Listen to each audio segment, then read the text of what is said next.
Hey guys, after several weekends of rainy, cold weather, today was finally a beautiful day.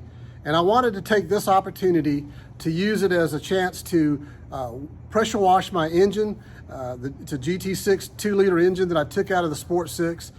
This engine was rebuilt a few years ago, but while I've got it out, it's a perfect opportunity to go ahead and clean it up and put some new gaskets, freshen up the paint, and just have it ready to go back into the car as the process allows itself. Another thing I wanted to do today was to pressure wash my new frame that last weekend we went to Cincinnati and picked it up, and I wanted to shout out to my friend Todd Bermudez for making arrangements to get that frame to his house so that we could pick it up. And he went through the extra mile to get that done for me, and I really do appreciate that. And so Todd, I just want to publicly tell you thank you and how much I appreciate the opportunity and the effort you went through to make that happen for us. Well, now we've got the engine taped up. We've closed up all the ports and exposed areas. I'm not going to concern myself with the water pump being right now. We have to replace that. If you notice, there's a lot of rust in this area. Earlier this year, we were up in the mountains of North Georgia at one of the car meet up in Dillard, Georgia. And riding through the mountains, my water pump finally let go. And when it did, it sprayed water and rusty water all across the engine compartment and up into the paint on the inside of the bonnet.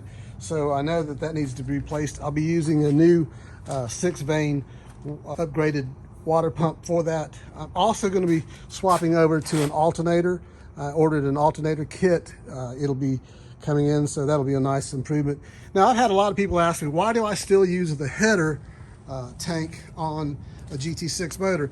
And the only reason I do that is because it looks nice to me. I like the look of it. It was more like the original 1600 engine. They're almost identical engines except for the carburation, physically looking anyway. But I like that look. Once that brass is polished out, it just has a nice appearance to me, and that's the only reason I keep it. It's just it's an aesthetic thing, and that's some people like it, some don't. But that was my choice, and that's what I'll stick with. I'm gonna have it polished.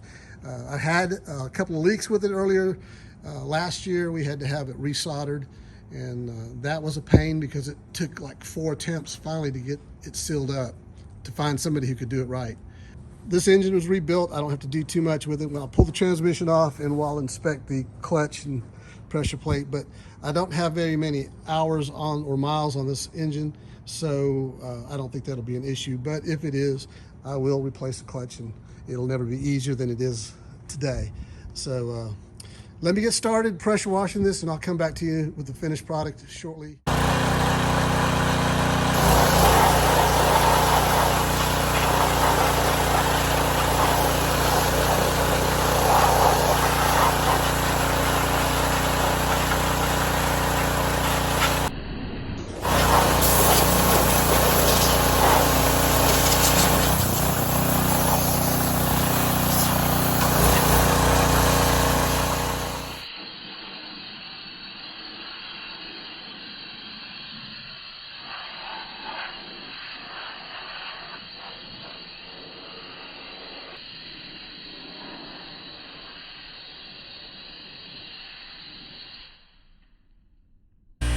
And just a quick look at after it was pressure washed, just cleaned up and most of the grease is off.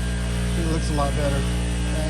We'll go back and wire brush. I'm going to paint all those components up. It'll look a lot nicer when it's done. But it's a good base. It's clean, and I don't have to handle dirty components and dirty parts. It's much funner to deal with the parts as they're clean, as most of you know that. So anyway, I'll put this off to the side, and we'll get ready for the frame next. Well, the frame is now repositioned, and I'll be able to go ahead and spray it. I've taken the liberty to go ahead and spray it down with a degreaser. Real mild. I like the Zep products, and sometimes degreasers will affect the powder coat and make it look dull. So I just made a very weak solution just to knock off any road grime that came across. And one of the biggest concerns was the salts that they had used up in the Cincinnati area that got all over it when we was traveling back on the trailer. So let me go ahead and wash this thing down, and then we'll do a final inspection.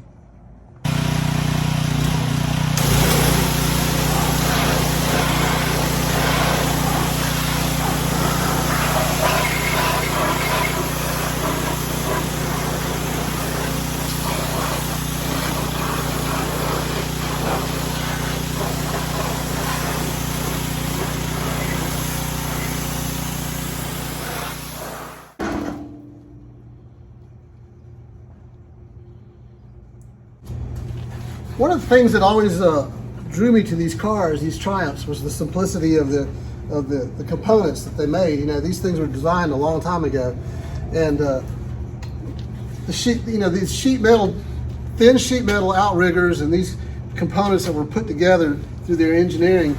I mean, they served their purpose very well for that time and the amount of horsepower these cars had. And it's so cool because you can replace all these things, and even if you can't find them, it's simple enough to make them. And that's what's really cool about it, is that no matter what your skill set is, you should be able to repair most of the stuff on these cars. You know, if you have a simple set of tools. But I just always thought it was amazing how they took the simple sheet metal components, put them all together, and it ended up having a very strong structure for the amount of horsepower and the need for that design. I know over the years, many have found better ways to enhance them or actually improve areas that are weak. I know on the TR6, there's several places that have been upgraded with reinforcing pads and metal that'll help strengthen certain areas. And if you own a TR6, you know what those areas are, because it's always a problem down the road.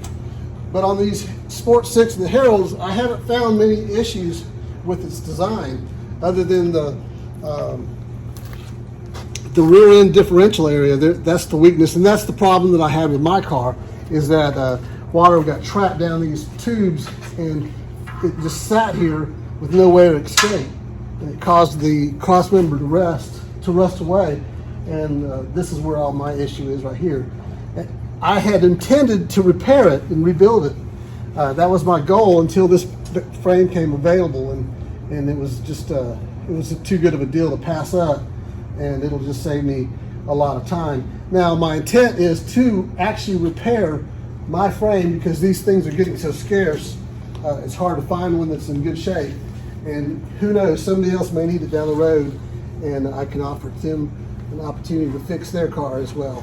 But anyway, it's cleaning up really good. I'm really pleased with the outcome of the car and this frame. Like I said, I'll straighten that out and fix these few little things, and then we'll be ready to start the next phase. So guys, I appreciate you. Thank you for watching and subscribing. I hope you subscribe. I hope you come along with this journey with me. It's going to be fun. I'm not an expert by no means. I just know I enjoy these cars. I know that, more importantly, I enjoy the friendships. I mean, I've got a lot of guys that I've met over the years that I truly dearly love over the friendships that we developed. And you know, we don't always see eye to eye politically. We don't always see eye to eye spiritually, but you know, this is a common bond that we had together, and it allows us to see past most of the faults in each other. But you know, true friendships have developed for me over the years. And you know, like I say, if you know me, you know I'm an extremely conservative guy. I don't hide it. I don't plan to. If it offends you, I'm sorry, but you know, it's your choice to watch or not. But I hope that we can finish this project out, see what's next, and what's next on the horizon. So guys, I appreciate it. Have a great day. God bless you.